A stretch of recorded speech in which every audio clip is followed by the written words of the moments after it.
La base militaire et centre de recherche du Namitanka. Vous voyez les images. Le 12 janvier 2052, le Conseil suprême de l'Empire namibien décide de se joindre pour une réunion qui changera la face du pays dans l'Empire de Okami. La grande architecte Mist Dark 61, le constructeur XVR, le prince Iazex, le conseiller Terminax, l'empereur Matix et le banquier Mulgat, des sommités dans leur domaine assistèrent à cette réunion.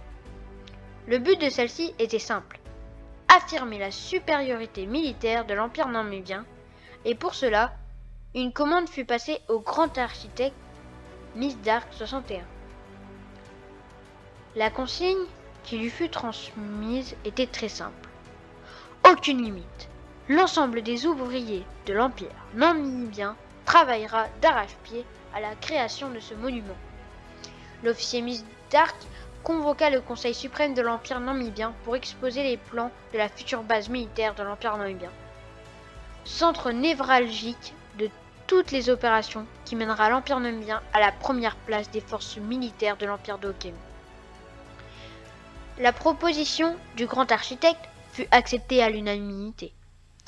L'ensemble approuva la décision d'utiliser le Grand Canyon Namitanka dans l'extrême nord de l'Empire namibien pour implanter la base militaire au sein du canyon ainsi que son centre de recherche. Dans la grotte du Namitaba, qui sera grandement retravaillée pour accueillir l'ensemble des recherches et expériences du pays pour développer ses systèmes de défense mais aussi de sa force de frappe. Dans un premier temps, il est à savoir que durant le règne du précédent roi, le canyon abritait un ancien village dont il reste à présent plus que quelques ruines, en guise de souvenir envers ce peuple forcé de partir il y a de cela maintenant plusieurs décennies, avec pour cause le manque cruel d'eau dans ce qui était appelé à l'époque la terre brûlée. C'était une des zones les plus durement touchées par le réchauffement climatique. Créer une base en ces lieux est un véritable pari pour l'architecte. De choisir cet endroit comme base militaire, les officiers de l'Empire namibien entreprirent des travaux d'aménagement pour le canyon Namitanka et la grotte. Après plusieurs mois de travail, des dérivatations furent creusées pour créer des lacs artificiels permettant de créer un écosystème entier dans le canyon Namitanka et ses alentours. Les embellissements extérieurs furent créés pour camoufler l'entrée de la base. Un silo de lancement fut installé permettant le lancement de la force de frappe de l'Empire namibien, mais aussi une piste de décollage pour les avions Condor.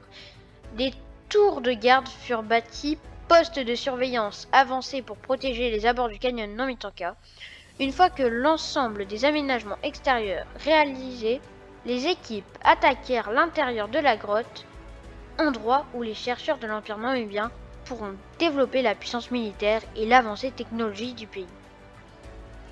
Au premier étage de la grotte, un espace de construction d'avions Condor a été mis en place pour développer, tester et rendre viables les futures missions de l'Empire namibien. Pour éviter que les soldats du pays risquent leur vie. Au second étage de la grotte, les bureaux de recherche ont été installés pour les recherches technologiques, mais aussi permettant aux ingénieurs de dessiner les plans des futures armes d'attaque et de défense. Au troisième étage, des salles d'assemblage de missiles destructeurs ont été creusées, permettant de stocker et développer la puissance de frappe du grand empire namibien.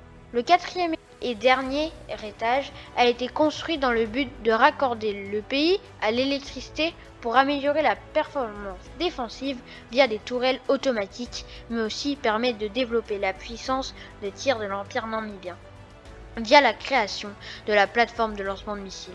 Le canyon Namitanka est un bijou architectural et de recherche militaire.